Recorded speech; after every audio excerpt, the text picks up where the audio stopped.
아멘. 할렐루야. 우리 오늘 성경 본문의 말씀은 마태복음 10장 34절에서 42절까지의 말씀입니다.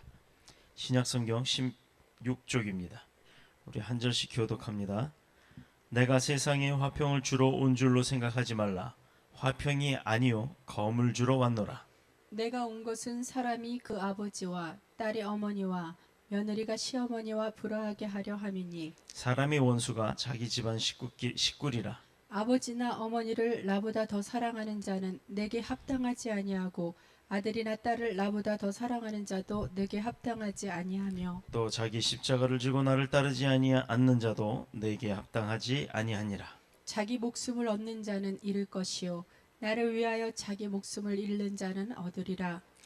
너희를 영접하는 자는 나를 영접하는 것이요 나를 영접하는 자는 나를 보내신 이를 영접하는 것이니라. 선지자의 이름으로 선지자를 영접하는 자는 선지자의 상을 받을 것이요 의인의 이름으로 의인을 영접하는 자는 의인의 상을 받을 것이요. 함께 읽겠습니다.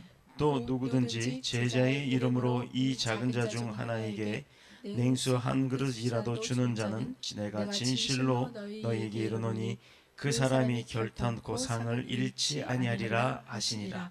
아멘. 살아계신 하나님의 말씀입니다. 할렐루야. 우리 오늘 성경 본문의 말씀을 가지고 나눌 은혜의 제목은요, 주님께 합당한 자, 주님께 합당한 자다라는 말씀의 제목으로 함께 은혜를 나누도록 하겠습니다. 이 세상에는요, 우리가 살아가는 사람들이 여러 종류의 사람들이 있는데, 그 중에는 믿음의 백성들이 있을 것이고 믿지 않는 세상 속에 속한 사람들이 있을 것입니다. 그런데 이 믿음의 백성들 가운데도요, 주님께 합당한 사람이 있고 주님께 합당치 못한 사람이 있다. 이렇게 두 종류의 사람이 있다라는 겁니다. 주님께서는 주님께 합당한 사람들을 불러서 제자로 삼아 주시는 줄로 믿습니다. 그러므로 다른 날도 아니고 수요 예배 강론 시간에 이 예배에 참석해서 주님 앞에 나와 있는 저와 여러분은 바로 그런 주님이 합당하게 생각하시는 제자인 줄로 믿습니다. 그래서 이 시간에는 주님께 합당한 자가 되자는 뜻에서 주님께 합당한 자라는 제목으로 은혜를 나누려고 합니다.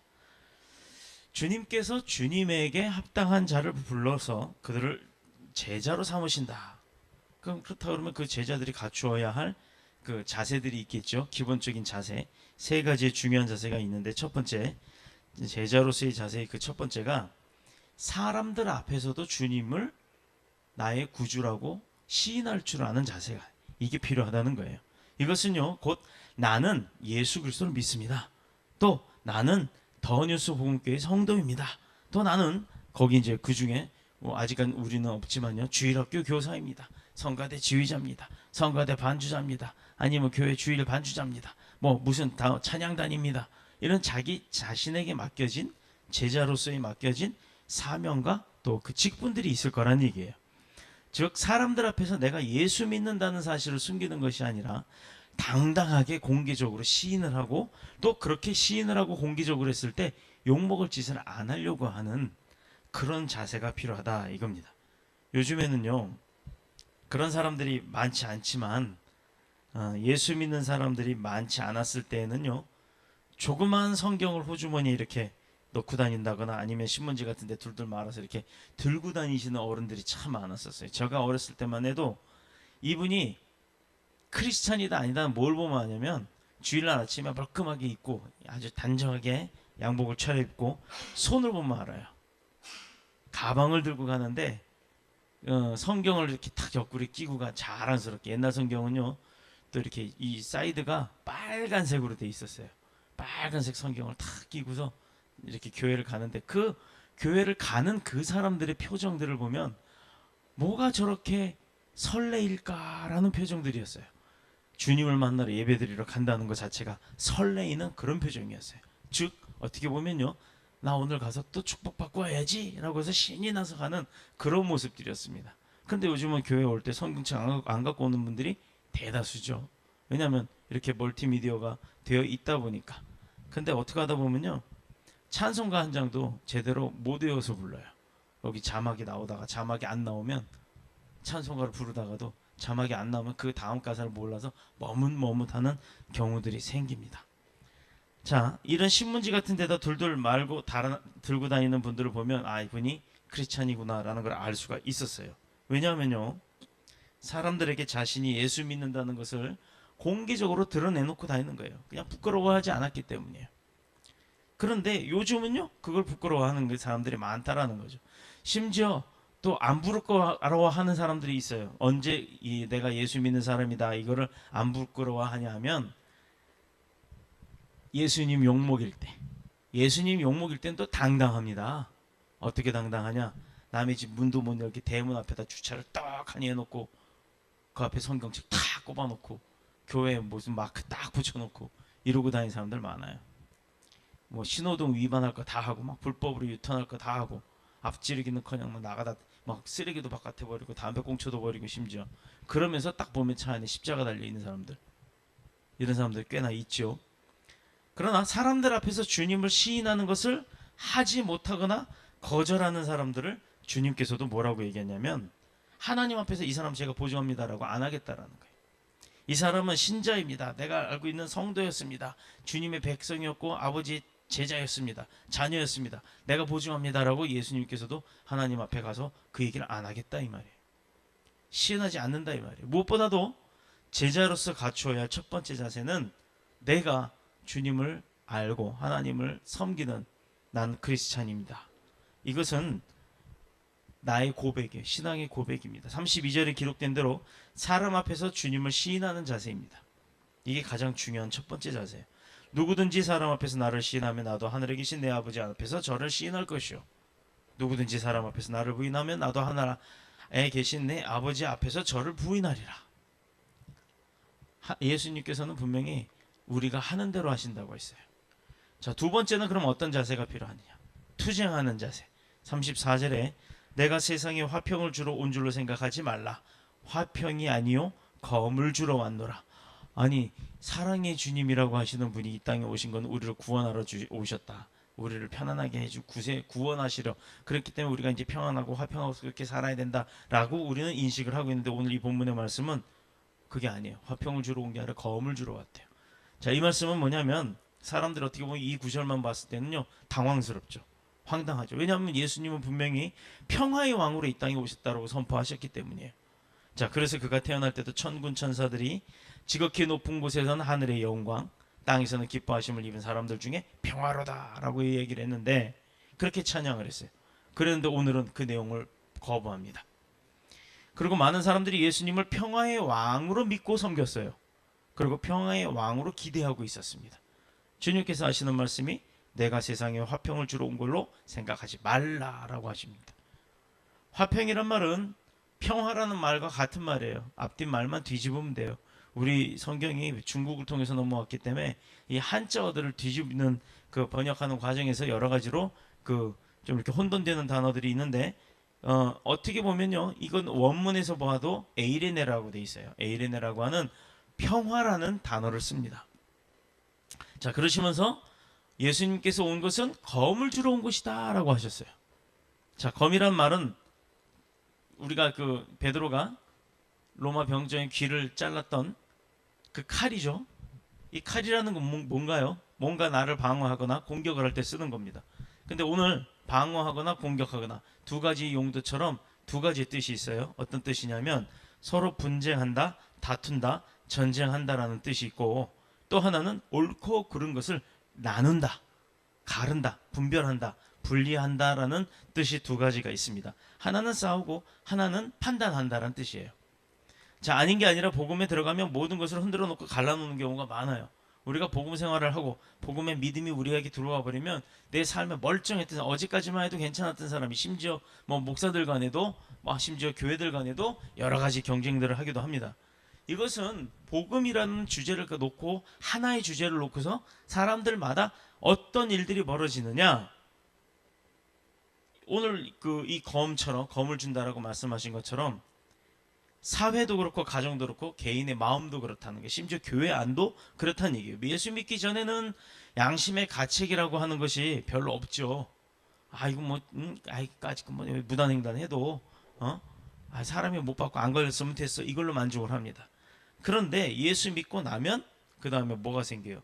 마음속에 양심이라는 게 생겨나서 가책을 느끼기 시작합니다. 왜냐하면 옳고 그른 거 분별할 줄 알게 되니까 그런 거예요. 그 검이에요. 그것을 옳고 그른 것을 분별하는 그 검을 이야기하는 겁니다. 즉 뭐냐? 내가 그래도 예수님을 알게 되었는데 예수님 모를 때처럼 똑같이 이렇게 횡단보도로 팍 건너다니면 되겠나? 이런 마음이 내게 든다는 거예요. 또 가정에서도 예수를 믿게 되면 믿는 사람과 믿지 않는 사람과의 그 다툼이 생겨난다는 거예요. 남편은 안 믿고 맨날 고주망태가 돼서 들어오고, 아내는 저 왼수 그러던 사람이 예수 믿고 나서 개과천선하고 사람이 바뀌고 나니까 그도 극렬하다, 불쌍하다. 다음날 저 꿀물 타줍니다. 그럼 저도 꿀물 타면서 내내 주문을 걸죠. 기도하죠. 세상 말로는 주문, 우리 말로는 기도. 하나님, 이 불쌍한 영혼을 구원하소서. 술에서 깨어나 주님의 그 세술에 취해볼 수 있도록, 성령술에 취할 수 있도록 도와주소서라고 꿀물 타지요. 침 뱉고 타는 게 아니라. 이렇게 가정에서도 예수를 믿게 되면 그런 분리의 싸움, 선과 악의 분리의 싸움이 생긴다는 거예요. 그것만이 아니에요. 사회 가운데도 복음이 들어가면 그 사회가 변화가 되겠죠. 좋은 사회로 변화가 되는 건 당연지사입니다. 그런데 지금까지 내려왔던 제도나 전통이나 불문율이라고 하는, 예를 들어 이번에 그 군 장성이 뭐 갑질을 했다라고 하지만, 솔직하게 얘기해서요, 나도 군 출신이었고 나도 군 장군들을 보고 가깝게 지냈지만, 그 사람들 집에 보면 운전병이라든가 그 집에 그 행정을 봐주는 그 병사 애들은, 어느 목사님이 그 말했다고 지금 논란이 됐어요. 걔네들 그래도 부잣집 개가 낫다 뭐 이렇게 얘기를 했다는데, 뭐 그것도 논란이 됐다는데, 저는 그걸 동조를 한다는 얘기가 아니라, 거기 장군을 수종드는 그 병사는요, 모든 훈련에서 열애예요. 그 아이가 뭐 유격 훈련을 가는 것도 아니고, 일단 어떻게 보면요, 그 장군 태우고 다니면서 힘은 들겠죠. 높은 사람을 모시고 다니니까. 그러나 그 높은 사람이 일정대로 움직여야 되는 스케줄이다 보니까 부대로 복귀도 안 하고 그냥 장군 집에서 같이 먹고 자면서 자기 그 군 복무 생활을 합니다. 그러다 보면 일반 병들이 고생하고 전투하다가 다치고 하는 그런 위험에서는 배제되고 벗어난다는, 열애가 된다라는 거예요. 근데 그런 부분을 이제 빗대어서 얘기한 게, 그래도 가난한 개보다는 부잣집 개가 낫다 이렇게 표현을 했다고 해서 이제 그게 문제가 됐습니다만, 그건 좀 잘못된 비유긴 합니다. 그런데 어떤 면에 있어서는 장점도 있었을 것이고, 또 어떤 면에 있어서는 인간 같지 못한 뭐 그런 군인 병사로서의 대접이 아닌 엉뚱한 일들을 시키면서 이번에 문제가 됐던 그런 일들을 했다 해갖고 지금 논란이 되는데, 솔직하게 그 지금 문제가 된 장군 그 사람 하나만 그랬을까요? 나는 아니네, 이번에 뭐 장군 그래서 막 별달고 한 사람들 솔직하게 한번 생각해 봅시다. 그 사람들 마음 가운데 손 딱 얹고 양심에 한번 물어보세요. 나는 안 그랬는가? 천만의 말씀이요. 부인이 시장 가는데 밑에 대령 부인들은 뭔 잘못이라고 장군 부인들이 시장 가는데 그 대령 부인들이 줄줄줄 쫓아가서 장 봐주는데 다 그 뒤 추발을 하고 그렇게 합니까? 그래야 진급이 되니까 자기 남편이. 이게 현재 군의 불문율이라는 거예요. 군이 그렇게 움직여 왔습니다. 근데 그걸 한순간에 뒤집어 엎겠다? 물론 좋은 일입니다만 될지 안 될지는 저는 잘 장담을 못할 것 같아요. 자, 그렇듯 세상이 이렇게 어떤 불문율과 율법과 규례라는 걸 통해서 운영이 되고 있었는데, 그런 세상 사회에 복음이 들어갔을 때 이것이 그대로 유지가 될까요? 무너지는 거죠. 지금까지 내려온 제도나 전통 무너지게 되고 그 가치관 자체가 바뀌어버리는 겁니다. 복음은 뭡니까? 사랑이에요, 공평이에요, 평화예요, 평등이에요. 그렇기 때문에 아무리 장군이라 그래도 내 수하를 그렇게 막 부리지는 않게 되는 겁니다. 제도화를 바꿔서 또 어떤 사람을 표본적 징벌을 통해 갖고 이 세상을 바꾸려고 하는 것, 그것도 좋죠. 그 방법도 좋은 방법입니다만, 그건 세상의 방법이고 우리 믿음의 사람들은 믿음의 방법인 복음을 심는 거예요. 복음이 들어가면 그 사람 자체가 변화가 되기 때문에 그렇게 하지 않는다라는 겁니다. 이렇게 예수님께서 우리에게 검을 주러 왔노라 하신 말씀은, 검처럼 분리를 시키고 검처럼 틈을 벌려서 판단을 하게 하신다는 거예요. 그렇기 때문에 이 말은 결단코 예수님께서 평화의 왕이나 우리에게 그 사랑의 주님으로 오신 그 말과 배치가 되거나 상반되는 그런 모순된 얘기가 아니라는 겁니다. 보여지는 본문의 내용만 봐서는 뭐야, 평화의 왕이 왔는데 왜 칼을 주지? 라고 하지만 우리가 그 내면의 본질적인 것을 잘 깊게 들여다보면 바로 이렇게 제대로 된 판단을 하게끔 하시기 위해서 우리에게 그 판단의 검을 주시겠다라고 하는 거예요. 이해가 되셨나요? 예. 이렇게 외형적인 평화 또 그리고 제도적인 평화, 이것들은요 복음이 들어오게 될 때 일단 한번 흔들리게 되면 뭐가 생기냐? 갈등이라는 게 생겨요. 그렇기 때문에 제자로서의 그 자세, 두 번째는 투명한 투쟁의 자세가 필요한 겁니다. 옳고 그름에 대해서 물러서지 않는 거예요. 절대 불의를 보고 물러서지 않는 거예요. 복음에 비추어 봐서 이게 옳다 싶으면 내 목숨을 걸고라도 투쟁하는 그 올바른 제자의 모습이 필요하다, 이 말입니다. 세 번째, 헌신의 자세. 본문 39절을 보면요, 자기 목숨을 얻는 자는 잃을 것이요 나를 위하여 자기 목숨을 잃는 자는 얻으리라 라고 되어 있어요. 아멘. 그렇기 때문에 주님께 온전히 헌신을 해야 될 줄로 믿습니다. 우리는 이 기독교는 이름으로써 얻는 종교예요. 모든 게 나의 고집, 나의 생각, 나의 주장 다 버려버려요. 잃어버림으로 인해 누구의 생각과 누구의 주장이 와요? 주님의 생각과 주님의 주장이 나를 통해서 이루어지는 겁니다. 그러면 축복은 누가 받아요? 주님의 생각대로 했는데 축복은 누가 받아요? 내가 받는단 말이에요. 내가. 여러분들이 받는다는 얘기예요. 이게 또 남에게 줌으로써 간직하는 게 바로 우리 기독교의 종교예요. 개독교라는 게 아니에요. 이거 모르는 사람들이 그따위 소리들 하는 겁니다. 또 일부 교회에서 잘못된 일들로 또 일부 교인들의 잘못된 행위를 보고서, 근데 그들에게 믿음이 다 들어간 게 아니잖아요. 근데 그런 사람들의 행위를 보고 상처받았다고 해서 그냥 전부 싸잡아서 그렇게 개독교라고 얘기하는 것은 잘못된 거예요. 그러나 우리는 그럼에도 불구하고 우리는 기독교의 종교의 사상과 기독교의 주님의 사랑을 그럼에도 불구하고 전해야 되는 줄로 믿습니다. 다시 말해서 주님을 위해 내 생명을 잃게 되면 우리에게는 죽지 않는 영원한 생명이 얻어지게 된다라는 거예요. 또 우리가 하나님께 바치고 하나님께 드리면 그것은 없어지는 것이 아니라 하나님 나라에 가지고 갈 수 있는 유일한 방법, 거기에 쌓여지기 때문에 영원히 내가 가지고 갈 수 있는 방법이란 얘기예요. 또한 순교하는 자는요 바로 영생을 소유하게 됩니다. 누구 때문에 죽어요? 예. 그 일을 하다가 죽으면 뭐 하는 거라고요? 순직. 그렇죠? 근데 선교하다가 주님의 일을 하다가 죽으면 순교가 돼요. 그렇게 되면 어떻게 된다고요? 하나님이 바로 그를 내버려 두지 않아요. 그를 바로 불러오십니다.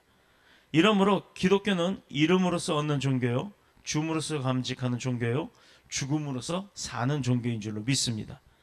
그렇기 때문에 우리는 주님을 바라보고 또 주님만 바라보고 나가야 되는 줄로 믿습니다. 바로 이것이 세 번째 제자로서의 그 헌신된 자세라는 거예요. 자, 그러면 주님께 합당한 사람에 대해서 알아봤어요. 그럼 주님께 합당하지 아니한 자도 알아봐야죠. 또 몇 가지가 있습니다. 첫 번째, 주님께 합당하지 아니한 사람, 첫 번째는 우선순위가 잘못된 사람이에요.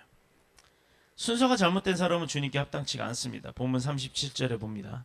아비나 어미를 나보다 더 사랑하는 자는 내게 합당치 아니하고, 여기서 이거 잘 알아두셔야 돼요. 아버지나 육신의 아버지나 어머니를 주님보다 더 사랑하는 자는 합당치 아니하다라고 했다고 해서 어머니 아버지 무시하라는 얘기가 아니에요. 어머니 아버지를 사랑하되 그 어머니 아버지 사랑하는 것보다도 더 주님을 사랑하라는 얘기지, 주님만 사랑하고 부모는 무시하라는 얘기가 아니란 얘기입니다. 순서를 잘못 놓은 사람. 우리가 요리를 할 때도 보면요, 뭐 김치찌개를 할 때도 보면 그 음식 재료를 넣는 순서가 있어요. 쌀을 씻어서 밥을 할 때도 보면 그 쌀을 씻고 물을 또 붓고 뭐 온도 물 양을 맞추고 뭐 이렇게 전기를 넣고 이렇게 하잖아요. 이것도 순서가 있는 거예요. 전기 넣어놓고 물 부어놓고 쌀 씻을 수는 없잖아요. 쌀 씻은 거 갖다가 넣어놓고 물 부어요? 그게 아니잖아요. 그것도 모든 절차에는 순서가 있습니다. 그런데 이 순서를 잘못해버리면 음식이 맛이 없어요. 그렇듯이 우리 믿음의 삶에서도 우리가 어떤 순서로 가야 될지는 하나님 아버지보다 땅의 부모를 더 사랑하는 자는 주님께 합당하지 않다라는 거예요. 땅의 부모를 사랑하면 그거보다도 더 사랑해야 될 것이 바로 하나님 아버지라는 겁니다. 여기서 순서를 강조하셨어요. 그렇다고 땅의 부모를 절대 무시하라는 말은 결코 아닙니다. 우리는 하나님을 가장 사랑해야 될 줄로 믿습니다. 사랑해야 될 사람들이 많죠. 그런데 그 중에서도 하나님을 가장 사랑해야 돼요. 하나님을 제일로 사랑하고 부모님을 사랑한다고 해서 제2로 부모님을 사랑한다고 해서 부모님을 적게 사랑하는 건 결코 아닙니다. 우리가 육신의 삶에서 육신의 부모를 사랑하는 방법으로는 최고. 그러나 우리가 영과 육을 모두 소유한 우리가 하나님을 사랑하는 것은 영육 간의 최고의 방법으로 사랑해야 될 줄로 믿습니다. 그렇게 하면 할수록 오히려 더 부모님을 더 사랑하게 되는 거예요. 나를 낳아주신 유일한 분, 나를 위해서 생명까지도 바치실 수 있는 분들, 우리 부모님밖에 없기 때문이에요. 그렇기 때문에 부모님이 비록 배우지 못하고 가난하고 잘생기지 못하고 조금도 그렇다고 해서 조금도 부끄러워하면 안 되는 겁니다. 오히려 더 너무너무 소중하고 귀하고 존경스러운 거예요. 왜? 나를 만들어 주셨으니까. 내가 태어나게 해주셨고 나를 길러주셨기 때문에 가진 것 없다고 무시하면 안 돼요. 이빨 빠졌다고 무시하면 안 돼요. 좀 지저분하게 산다고 무시하게 하면 안 돼요. 왜냐하면 가진 것도 없는데 자녀를 잘 키우려고 그렇게 애쓰시고 고생하신 거.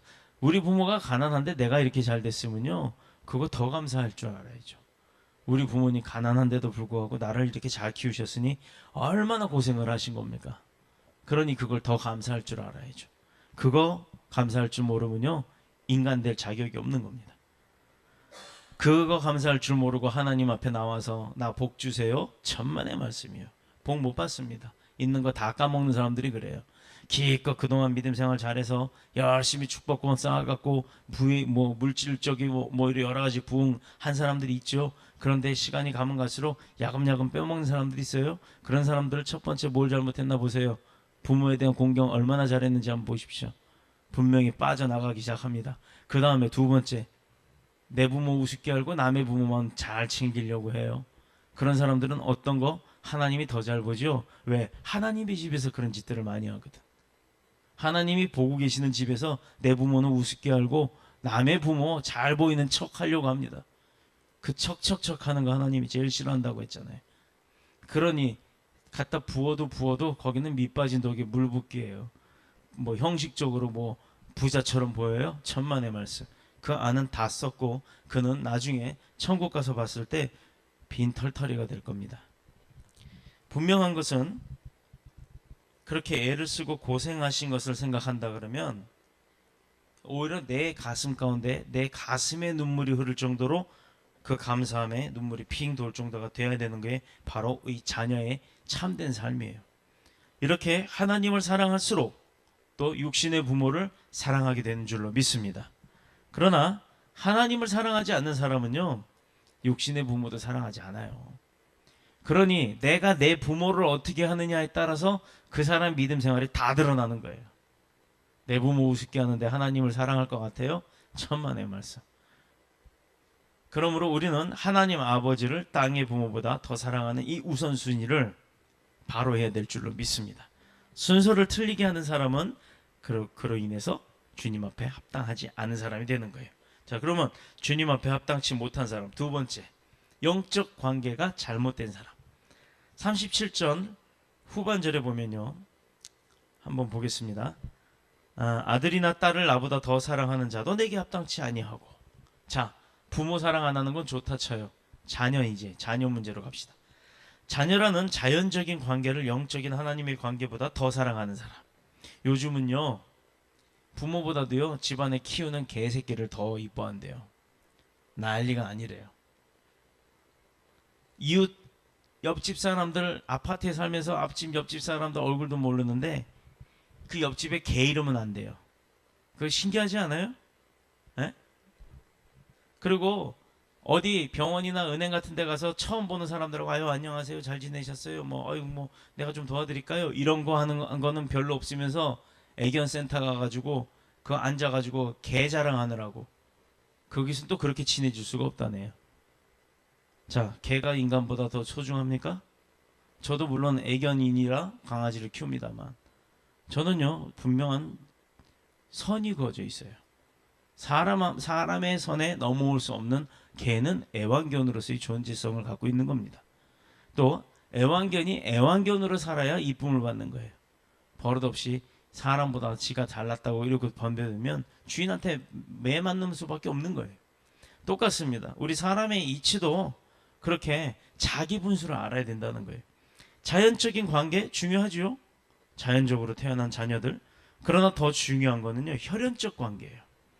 혈연적 관계보다도 더 중요한 것이 있습니다. 이게 바로 영적 관계입니다. 그것은 우리는 이 영적 관계를 항상 앞세워서 가야 주님과 나와의 관계가 이어져 가는 거예요. 주님과 나와의 관계, 뭐 자연적 관계, 필연적 관계, 또 아니면 또 뭐 있었죠 아까? 혈연적 관계. 이런 거를 먼저 앞세운다 그러면 영적 관계에 있는 우리 주님과의 나와의 관계는 멀어지는 거예요. 그럼 내가 누구를 의지하고 살 수 있겠어요? 자녀를 의지해요? 요즘 자녀들이 부모 공양하나요? 안 하죠? 열심히 키워보세요. 열심히 박사, 뭐 천사를 만들어 보세요. 그렇게 만들어 보면 뭐합니까? 부모에 대한 공경도 할 줄 모르는 자식들은 소용도 없는 거예요. 자, 그렇기 때문에 우리는 이 영적 관계를 항상 제일 먼저 세워 나가야 할 줄로 믿습니다. 세 번째는 어떤 사람이 합당치 아니한 사람인가? 자기 몫의 십자가를 거절하는 사람.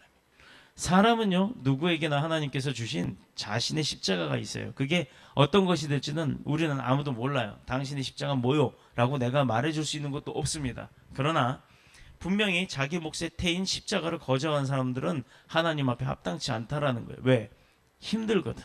십자가는 지고 가기가 힘들거든요. 목걸이 메고 달고 귀걸이 달고 다니기는 딸랑딸랑 하니까 좋아서 뭐 이뻐 보여서 라고 하지만 이거보다도 더 큰 십자가 지고 다니라고 하면 다니겠어요? 안 다니지. 무겁다고. 그걸 내가 왜 돼? 주님이 이미 다 지신 거. 그건 다 상징적인 거 아닙니까? 이러고 나온 사람들이 있더라 이 말입니다. 자, 본문 38절에 또 자기 십자가를 지고 나를 쫓지 않는 자도 내게 합당치 아니하니라 라고 돼 있어요. 자, 그럼 이 십자가는 무슨 십자가예요? 응? 이 십자가도요, 세 가지 종류가 있어요. 첫 번째는 우리가 잘 아는 예수님께서 달렸을 때 양쪽에 있던 강도들이 달렸던 십자가입니다. 자, 분명히 이 골고다 언덕에 십자가가 세 개가 있어요. 가운데 하나, 왼쪽 오른쪽에 하나. 왼쪽 오른쪽에 강도들이 달렸고 가운데는 예수님이 달리셨어요. 똑같은 십자가에 죄인이라고 명명하였던 로마 군인들의 죄인이 올라가 있습니다. 그런데 우리가 바라볼 때 왼쪽 오른쪽 십자가는 형벌을 받는 형틀이었어요. 그런데 가운데 십자가는 형틀이었나요? 아니었죠. 첫 번째는 예수님 십자가 달렸을 때 양쪽에 있던 강도들의 십자가예요. 이 십자가는 자기 죄에 대한 형벌의 십자가, 또 하나님의 징계의 십자가, 심판의 십자가였습니다. 근데 두 번째는 주님께서 지셨던 십자가예요. 매달리셨다. 자, 예수님이 지신 십자가는 구원의 십자가요, 대속의 십자가라는 게 다르다는 거예요. 양쪽은 자기 죄를 받는 거고 가운데 있었던 주님이 달렸던 거는요, 죄인들을 구원해주는, 우리들을 구원해 주려고 하셨던 대속물의 십자가였다라는 거예요. 그러나 본문에 나오는 십자가는 구원의 십자가가 아니라 포기하는 것을 말하는 거예요. 포기. 자기에게 지어졌던 그 십자가 지지 않으려고 한다는 건 내가 해야 할 것을 포기해 버리는 것. 첫 번째로 예수를 믿기 때문에 일단은 향락을 포기합니다. 술 좋아하고 담배 좋아하고 다 포기하는 거예요. 이래서 술 담배 하지 말라는 겁니다. 또 물론 우리가 합법적인 향락, 예를 들어 지나치게 사치하면 안 되겠지만 식도락이 뭔지 알죠? 음식 먹는 걸 좋아해서 이것저것 맛있는 음식을 찾아다니 이렇게 먹어보는 사람들을 식도락가라고 한다는데, 그런 식도락을 즐긴다든가 좋은 옷을 사 입을 때 얻는 즐거움들이 있어요. 뭐 또 비싸지 않아도 딱 사 입었는데 너무너무 나한테 잘 어울리는 옷을 입으면 와, 새 옷 입었더니 기분이 좋네, 막 이런 즐거움들, 이런 것은 우리가 누릴 때가 있습니다. 근데 이런 식의 향락이 아니라 잘못된 향락, 뭐 음란을 한다든가 그랬던 별로 좋지 않은 반문화들이 많죠. 그런 문화들, 그런 향락들을 포기하는 거예요. 이것이 바로 자기 몫의 태인 십자가를 포기해 버리는 거예요. 자, 두 번째가 가난이나 비난을 참는 거예요. 여러분, 예수 믿기 때문에 가난한 사람들이 얼마나 많은지 알아요? 잘 살다가도 가난해질 수가 있어요. 그러나 그 가난이 왜냐? 퍼주기 때문에요. 베풀기 때문에 나눠주기 때문입니다. 조건 있이 조건 없이. 왜? 나도 그 사랑을 조건 없이 받았고 그 물질을 조건 없이 받았잖아요. 그러니 그냥 흘려보낸다라는 표현을 써서 그렇게 하는 사람들이 있죠. 맞습니다. 여러분, 예수 믿기 때문에 가난해지는 것, 이건 창피한 게 아니에요. 시골교회 목회자들을 보면요, 얼마나 가난한지 몰라요. 우리가 이제 올해 이 선교 활동을 하고 나면 내년부터는 또 시골 교회들 또 선교를 할 건데, 예수 믿기 때문에 주의 종들이기 때문에 또 자녀들을 오히려 교육시키지 못한 사람들이 많아요. 오직하면 오늘 어느 교회, 큰 교회 목사님이 자기 건물 2층에 식당이 있는데 주일날은 교회 식당으로 쓰고 주중에는 그냥 일반 식당으로 썼답니다.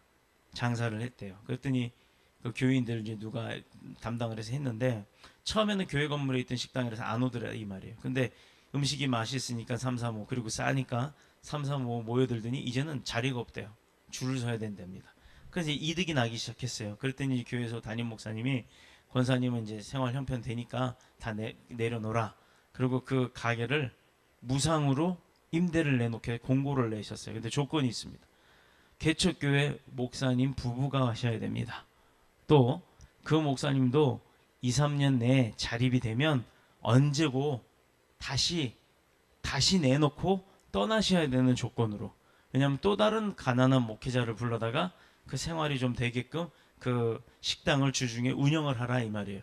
교회 안에 있지만 교회하고는 상관없이 그 개척교회 목사님들한테 주시겠다고 지금 선포를 하고 그 가게를 내놨어요. 줄을 뭐 어마어마하게 서겠죠. 그러나 이제 형편들을 다 들어보고 기도하면서 정말 마음에 합당한 사람에게 주실 거라 저는 믿습니다. 그렇게 보면 그것뿐인가요? 어디? 시골교회 목회자 어느 한 분은요, 교인 중에 이제 몸을 가누기 힘들고 집에 갈 수도 없고 집도 없는 90살 되신 분이 교회에서 이제 먹고 자고 했어요. 근데 이분이 지난 그 초봄에 날씨가 춥다고 뭘 전기 뭐 그걸 만지다가 잘못해서 불이 나버린 거예요. 시골교회 성도라고는 10명인데 그 중에 대다수가 70, 80, 90이에요. 그러니까 목회자가 이제 목사님이 집에 갔다가 딱 소식을 듣고 와보니 이미 교회는 불이 다 타서 다행히도 사람은 아무도 안 다쳤지만 홀라당 다 타서 주저앉아 버린 거예요. 근데 이거를 주변의 큰 교회 목사님들이 이제 알고는 하나도 안 도와주더라 이 말입니다. 아유 연세도 많으신데 이제 은퇴하시죠 이러더래요. 근데 이 소식이 개척교회 연합회라는 곳에 알려지게 됐어요. 십시일반으로. 개척교회가 뭐 형편이 좋은가요? 월세 내기도 힘들죠. 그런데 어떤 일이 벌어졌느냐, 그 개척교회 목사님들이 십시일반 모은 돈이 1600만 원이란 돈이 생겼답니다. 그래서 싹 철거하고 물론 조립식으로 하기는 했지만 다시금 성전을 세웠대요. 이게 하나님이 하시는 일이에요. 있어서 돕는 자들은 은퇴하라고 하더래요. 그런데 그들은 명분 있는 곳에는 많이 돕죠. 그러나 정작 하나님의 집이 무너져서 그런 어려움을 당하고 있을 때 아무도 돌보지 않았다라는 겁니다. 바로 이게 요즘의 현실이에요. 시골교회 목회자들이 이렇게 가난해요. 또 주님 때문에 비난당할 수도 있어요. 정말 효부인데도 불교 믿는 시어머니 때문에. 그래서 한 집안에 두 종교를 귀신을 섬긴다고 시어머니 핍박을 받을 수도 있습니다.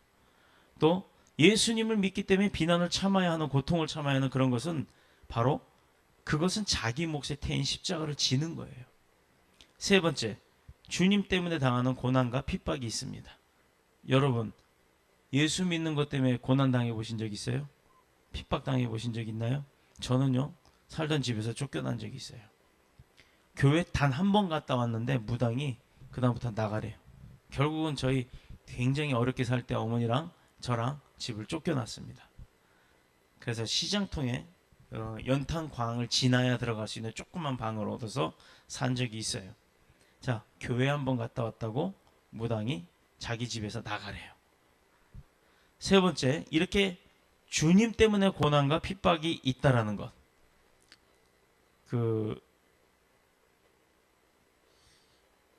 뭐 금방 얘기한 얘기지만 제가 초등학교 시절 저희 집안이 최초로 예수를 믿게 되었는데, 그러니까 집안 어른들이 좀 싫어하셨어요. 외가 쪽에서 지금 통화하고 있는 외삼촌도 굉장히 싫어하셨고, 또 과수원 하는 아주 큰 외삼촌도 아주 싫어했습니다. 저는 무슨 명절 때 그 집을 가지를 못했어요. 과수원에 가면 너는 저 예수쟁이니까 나가래요. 물론 초등학교 1, 2학년 때, 그때 국민학교 1학년 때 가슴에 상처가 좀 되지요. 그런데도 나오면서 어떻게 했냐면 사과나무잖아요. 전부 다 사과나무가 나오는 길에 내내 있어요. 괜히 먹지도 않는 사과 막 따서 이렇게 막 가지도 분질러 버리고 이렇게 하면서 심통 부리면서 내려온 기억이 납니다. 집안 어른들이 그렇게 싫어했었어요. 왜냐면 어머니 쪽이 워낙에 불교 집안이었기 때문에 집에 사당을 모셔놓을 정도의 그런 믿음의 집안이어서, 심지어 우리가 어렸을 때 무당집에 살 때 무당집을 통과해서 산 적이 있었어요. 집안의 어른들은 장손이니까, 윤씨 집안의 장손인데 예수를 믿으니 제사밥 먹긴 다 틀렸다고 고모님부터 시작해서 친할머니까지 얼마나 구박하셨는지 몰라요. 친할머니 때문에 제가 어머니랑 손 붙들고 그 절에 가서 탑을 돌면서 탑 앞에 있는 불전함이라는 데다 100원짜리 지폐를 한 바퀴 돌 때마다 넣는 그것도 기억이 나요. 자, 어머니가 절에 안 나가기 시작하면서부터 할머니와는 사이가 멀어지게 됐고, 그때부터는 친가를 피해서 어머니가 도망 다니면서 살기 시작했습니다. 자, 집안의 어른들이 장손이 예수를 믿으니 제사밥 먹게 틀렸다고 구박하셨고, 또 어머니는 그래서 친정 식구들을 피해 지방으로 기억도 안 날 만큼 많은 이사를 다녔어요. 이 또한 예수를 믿기 때문에 당했던 고난입니다. 넷째로, 자기 몫에 태인 십자가를 진다는 것은 아버지의 뜻에 온전히 맡길 때 당할 수 있는 여러 가지의 희생들을 이야기합니다. 자, 어떤 사람들을 보면 낚시를 좋아해서 낚시를 하는 그 취미가 있어요. 월, 화, 수, 목, 금, 토까지는 일을 합니다. 주일날 예배를 가야 되는데 낚시를 가요. 이 사람들이 대개 주말에 떠나서 주일 오후에 늦게 돌아오죠. 그런데 예수를 믿으니까 주일 성수해야 되잖아요. 그러면 그만 낚시하는 거 포기해야죠. 낚시를 더 먼저 주님보다 사랑하면 안 되잖아요. 자, 또 어떤 사람은 예수 믿기 때문에 그 귀한 잠을 포기해야 하는 경우도 있습니다. 제 경우는 예수 믿고 나서 예수 믿기 이전의 친구들을 다 버렸습니다. 아마 우리 강도사님은 잘 알 거예요. 예전에 친구들이 굉장히 많은 걸로는 알고 있는데 그 어떤 친구하고도 지금 연락을 안 해요. 그 친구들은 술을 먹고 부르면 맨날 운전이나 해달라는 소리만 합니다. 그래도 저는 그 친구들 어떻게든 좀 전도해 보려고 그렇게 했는데, 그 중에 한 사람, 장사열이라는 목사님만 그렇게 구원이 되었고, 나머지는요 어떻게 사는지 몰라요. 그런데 아마도 하나님은 포기할 줄 모르시는 분이기 때문에 만날 때마다 아주 막 찍어놔 버렸거든요. 주님, 저 녀석은요 뭘 좋아하고요, 뭘 어떻고요, 주님이 더 잘하셨겠지만 그렇게 다 일일이 그 아이에 대해서, 그 친구에 대해서 고백을 하면서 기도를 했어요. 그들이 어떻게 지금 살지 모릅니다. 그러나 분명한 건 주님이 그들도 포기하지 않는 줄로 믿습니다. 이런 저런 과제도 다 바로 그 자기 몫에 태인 십자가를 말하는 거예요. 자, 우리 모두에게는 누구나 다 이런 십자가 있어요. 평신도에게는 평신도에게 해당하는 십자가, 교역자에게는 그보다 조금 더 큰 십자가. 바로 이 십자가를 거절하는 사람은 주님께 어떤 사람이다? 합당하지 못한 사람이다. 자, 그럼 주님께 합당한 사람, 언제든지 예수님을 제일 앞에다 놓는 사람. 운전할 때 제가 옆에 누구를 안 태워요. 잘. 왜 안 태우냐? 거긴 예수님 자리이기 때문에 안 태우는 거예요. 근데도 기어끼고 거길 타고 싶어하는 애들이 간혹 있어요. 근데 예수님은 깔고 뭉개고 앉는 건 의미가 아니지만 그래도 기분이 그렇잖아요. 물론 안전 문제다 때문에도 안 태우긴 합니다만, 그래도 여지껏 그 자리에 아이들 태워야 할 만큼 그렇게 곤란했던 적은 거의 없었어요. 어떤 분에게 예수를 믿으라고 하면 돈 좀 벌어놓고 믿겠다고 합니다. 또 어떤 사람에게 젊었을 때 좀 즐기다가 예수를 믿겠다고 합니다. 물론 나중에 믿어도 구원은 받아요. 그런데 부끄럽잖아요. 남들 열심히 믿을 때 자기는 배짱이 마냥 신나게 놀다가 개미처럼 겨울이 돼가지고 먹고 살 거 없을 때 배짱이가 개미한테 와서 구걸 동냥하듯이 믿음도 그렇게 구걸 동냥을 하는 것 창피한 거예요. 창피한 거. 맨날 머리로는 말로는 윗사람 아랫사람 이렇게 따져가면서 하는 행동은 믿음의 행동을 하나도 안 한다는 거예요. 얼마나 불쌍합니까? 그런 사람들은 주님께 합당치가 않다라는 거예요. 매사에 주님 중심으로 주님을 첫 번째로 생각하는 사람이 바로 주님께 합당한 사람이다. 자, 그러면 두 번째는 뭐냐? 하나님의 종을 거절하지 않고 저들의 잘못을 취급하지 아니하는 사람. 이거 굉장히 중요해요. 40절에 보면요.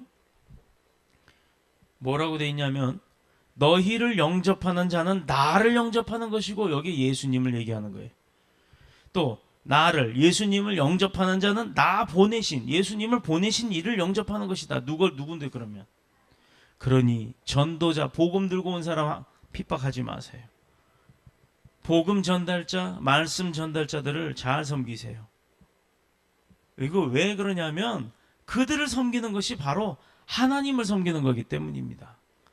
여기서 너희는 제자들입니다. 여기서 너희는, 즉 주님은 주님의 종들, 하나님의 종들을 영접하라는 것을 얘기하는 거예요. 종은 주인보다 높은 자리에 있는 것이 아니에요. 그러나 종은 주인을 대리하는 사람입니다. 사신이나 대사들을 푸대접하면요, 그 나라 임금을 푸대접하는 거랑 똑같아요. 심지어 남의 집 개를 발로 차면요, 그 주인이 가만히 있어요? 몽둥이 들고 쫓아오지요. 그렇기 때문에 우리가 종을, 특별히 주의 종들을, 하나님의 종들을 무시하면 안 되는 겁니다. 사실 인간적으로 보면 저를 포함해서 주의 종이라고 하는 사람들요, 어떻게 보면 참 불쌍해요. 자기 고집도 취미도 감정도 있지요. 근데 그거 드러낼 수도 없어요. 어디서 그것을 노출시킬 수도 없고, 노출시켜서도 안 되고, 그저 어떻게 해서든지 주인이 되신 하나님의 영광이 되고 주인을 기쁘게 하기 위해서는 노심초사하나 자기 자신을 돌아보지를 못하는 겁니다. 자, 그런 분들을 우리가 핍박을 한다든지 그들의 눈에서 눈물 나게 하면, 그것도 피눈물 나게 하면, 그 사람 하나는 피눈물 나게 해서 기분 좋을지 모르겠죠. 그런데 주의 종, 하나님의 종이기 때문에 그저 어떻게든지 우리가 그들을 잘 대접해야 되는 이유가 있는 거예요. 그들의 눈에서 피가 나면, 피 나게 한 사람들은 누가 갚아준다? 하나님이 갚아주는 거예요. 이거는 답이 없어요. 해답이 안 나와요. 피할 길도 없는 거예요. 그걸 안다고 하는 사람들이, 이 말로 사람 죽이는 사람들 많죠. 우리 말 조심해야 합니다. 하나님의 백성은 말 많이 하는 거 옳지 않아요. 솔직히 좀 시원찮아도 그 뒤에 계시는 하나님 때문에 그 사람을 섬겨주는 거예요. 그 사람이야 사람인데 뭐 좋을 게 뭐가 있겠습니까? 잘난 게 뭐가 있겠어요? 없어요. 저도 마찬가지고 저도 잘난 거 없어요. 그런데 왜 그를 섬깁니까? 그 뒤에 하나님 때문에 섬기는 겁니다. 하나님의 종은 하나님을 대리해서 섬기는 자들이기 때문에 우리는 주님의 이름으로 그들을 영접하고 그들을 핍박하거나 그들의 눈에서 눈물을 흘리게 하면 안 되는 겁니다. 그렇다 그러면 잘 지켜온 사람은 상을 받겠죠. 어떤 상을 받아요? 그럼 상을 받을 만한 사람 누구냐? 42절을 한번 봅시다. 또 누구든지 제자의 이름으로 이 소자 중 하나에게 냉수 한 그릇이라도 주는 자는 내가 진실로 너희에게 이르노니, 그냥 이르는 것도 아니에요. 진실로 이르신대요. 하나님께서 그 사람이 결단코 상을 잃지 아니하리라 하시니라. 중요합니다. 상을 받을 것이다가 아니라 상을 잃지 않을 것이다, 이렇게 말씀하세요. 여러분, 이거는 뭐죠? 상이라는 건 이미 내가 받은 거예요.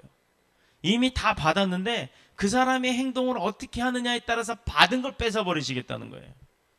그런데 잘하는 사람은 준 거 걷어가지 않으신다는 거예요. 여기 준 게 뭐가 있어요? 돈이요? 아니요. 나는 돈 얘기하는 거 아니에요. 집이요? 집 아무리 많으면 뭐예요? 요즘 다 은행 건데. 그거 자랑할 거 못 돼요. 어차피 월세 사나 은행빚 쥐고 사나 똑같은, 월세 사는 건 똑같아요. 오히려 세금만 더 나가요. 나는 그거 얘기하는 게 아니에요. 하나님으로부터 다 받은 게 뭐예요? 이 세상에 태어나는 생명부터 하나님으로부터 받은 축복입니다. 근데 그거 잃지 않는다잖아요. 그거 잃지 않는다잖아요. 자기 수명을 다 살고 죽도록 하나님께서 뺏어가지 않는다는 얘기예요. 근데 멋대로 사는 인간들, 말 막 하는 사람, 피눈물 나게 주의 종들한테 핍박하는 사람들, 복음 전달자 우습게 하는 사람들, 이런 사람들한테는 어떻게 해요? 그 생명 걷어가신다는 얘기예요. 이거 무섭지 않아요? 굉장히 무서운 말씀입니다. 사기치지 마세요. 예수 팔지 마세요. 이거 굉장히 중요한 내용입니다. 여기서 중요한 단어는 진실로라는 단어와 결단코라고 하는 단어예요. 예수님께서는 중요한 것을 말씀하실 때 진실로라는 말씀을 꼭 하십니다.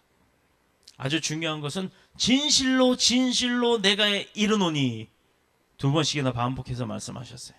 어떤 때 중요한 것은 결단코라는 말을 비유로 쓰십니다. 그런데 본문처럼 진실로와 결단코란 말을 반복해서 쓴 경우는 별로 없어요. 이게 그러니까 얼마나 중요한 겁니까? 뭘 잃지 않는다? 상을 잃지 않는다는데 그 상이 돈이나 재물로 천만에요. 그렇게 생각하지 마세요. 생명이에요. 생명. 누구에게나 이미 태어날 때부터 받은 것, 그것을 잃지 않게 하신다는 얘기예요. 누가 상을 받느냐? 소자를 대접하는 자들이라고 했어요. 여기서 소자라는 말은 작은 사람이에요. 어린아이를 두고 하는 게 아니라 사랑하는 자를 부를 때 소자라고 합니다. 미국 사람들이 그 사랑하는 사람을 부를 때는 버터, 꿀이라고 표현을 해요. 하니 이래요. 코마고 해야 되나? 하니 이렇게 얘기를 하잖아요. 근데 이거보다 더 사랑하면 뭐라고 얘기하는 줄 알아요? 하니는 많이 들어봤죠. 슈가라고 얘기를 해요. 슈가. 슈가가 뭔 뜻이에요? 달달한 설탕이에요. 그런데 이거보다도 더 사랑을 하면 어떻게 하냐면 sweet hot 이렇게 표현을 합니다. 이건 연인이란 뜻. sweet 달콤한 하트. 연인이란 뜻이에요. 그런데 이거보다 더 근데 물론 이제 이 경우는 결혼한 경우에 얘기를 합니다. 그때는 뭐라고 얘기하냐면 아내가 남편을 부릅니다.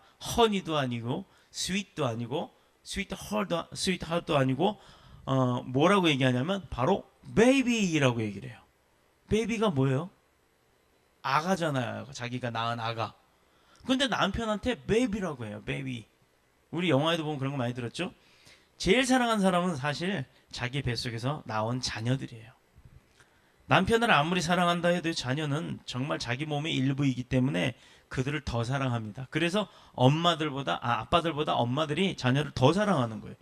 그래서 남편을 너무너무 사랑할 때는 Oh my baby라고 얘기를 해요.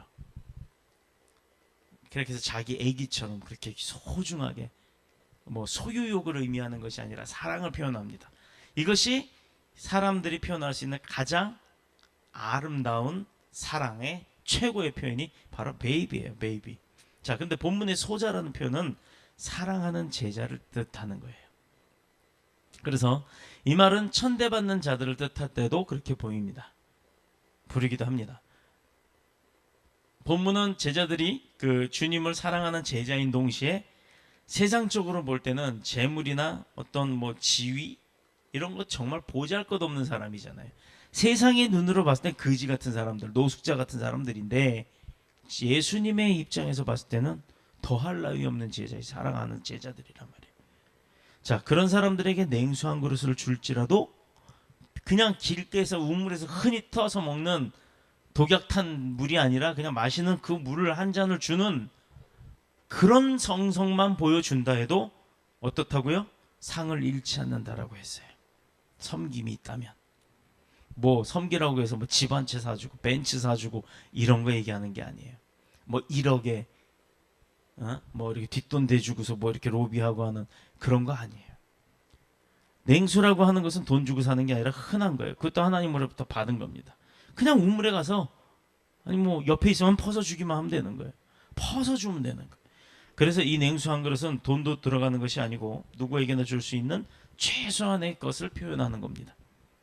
그런데 놀라운 것은 그런 것을 남에게 대접을 할 때, 지극히 작은 자에게 대접을 할 때 하나님은 그것조차도 기억을 하신다라는 거예요.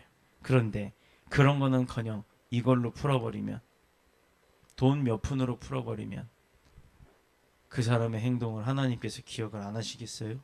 이 냉수 한 잔도 기억을 하시는 분인데, 사랑하는 성도 여러분, 우리 교회는요 불신자들을 위해서 앞으로 많은 일들을 할 겁니다.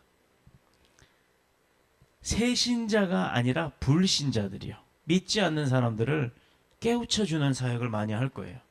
지금도 많이 하고 있겠지만, 다른 교회에서도 많이 하고 있겠지만, 우리의 도움을 그 필요한 이웃들에게 더욱 많이 기도해 주시고 많이 돌아봐 주시기를 부탁드립니다. 왜냐하면요, 하나님께서는 그런 것을 기억하시는 거예요. 그런 작은 것부터 크게 뭐 돈 몇 천만 원 가지고 뭐 돈 1,000만 원 가지고 캄보디아에다 우물 파줘요. 저도 그런 교회를 봤습니다. 그런데 그 우물 캄보디아에서 1년도 안 써요.